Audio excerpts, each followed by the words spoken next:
That night, the bells of Kyiv did not ring, and that was the most frightening thing of all. Bells fall silent only when a city is already doomed, or when someone is desperately trying to keep it asleep. The air stood still, afraid to move. Even the Dnipro looked darker than usual, its water heavy and quiet along the shore. Radomir woke before dawn with the feeling that an unseen weight pressed on his chest. He did not know why, but his body already understood. Such feelings come before betrayal or before death. He was the prince's messenger, a man between words, one who did not wield a sword or wear a crown, yet through whom wars began and lives ended. People listened to him and feared him, because messengers never arrived without reason. That night, he was summoned after midnight. The prince stood by a narrow window. He did not sit. He did not drink. He stared into the darkness as if waiting for it to speak first. "They are talking in the city," the prince said without turning around. "And when people speak without permission, they soon begin to act." Radomir remained silent. He knew these words were not the beginning of a conversation, but its end. "You will go to them," the prince continued. "To Podil. To those who gather at night.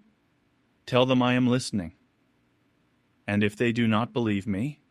Radomir asked carefully. The prince smiled, a smile without warmth. "Then you will not return." It was not an order. It was a warning. Podil breathed differently. There was no fear here, only anger that had waited too long. People stood in small groups.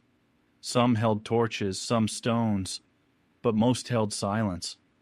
It was louder than any shout. Radomir was recognized at once. "The messenger," someone whispered.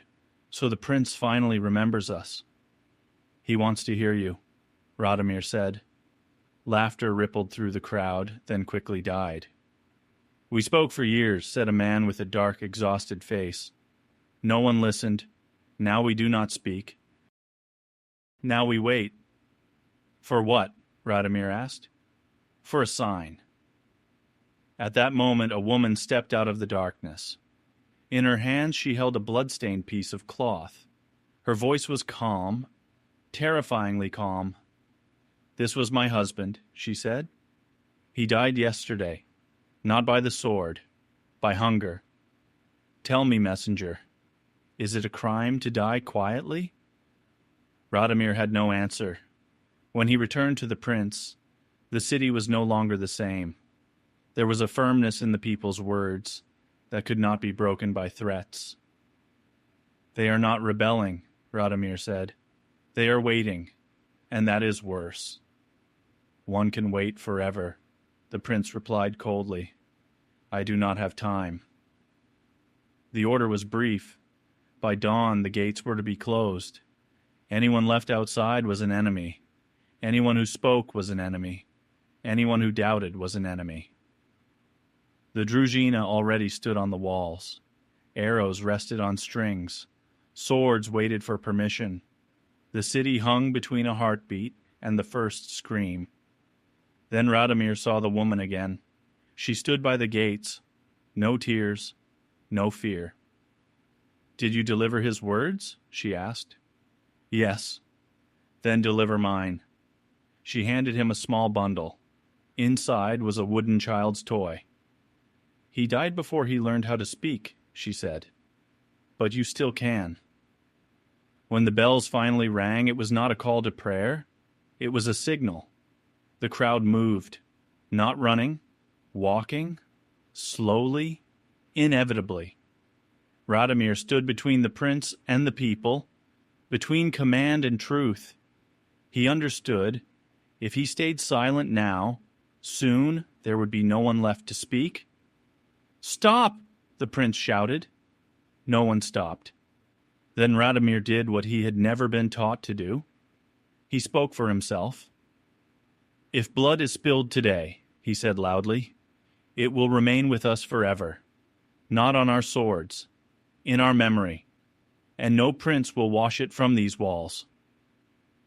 The prince stared at him for a long time. Too long. "You betray me," the prince said. "No," Radomir replied. "For the first time I serve." The gates did not fall. They were opened. The people entered the city, not as victors, but as those who wished to be heard. That night there was no massacre. There was truth, painful, bitter, the kind that cannot be ignored. By morning, Radomir was gone from the court. His name was erased. His road led south. And in Kyiv, people whispered for a long time, "Sometimes, to save a city, you do not close the gates, you open your voice."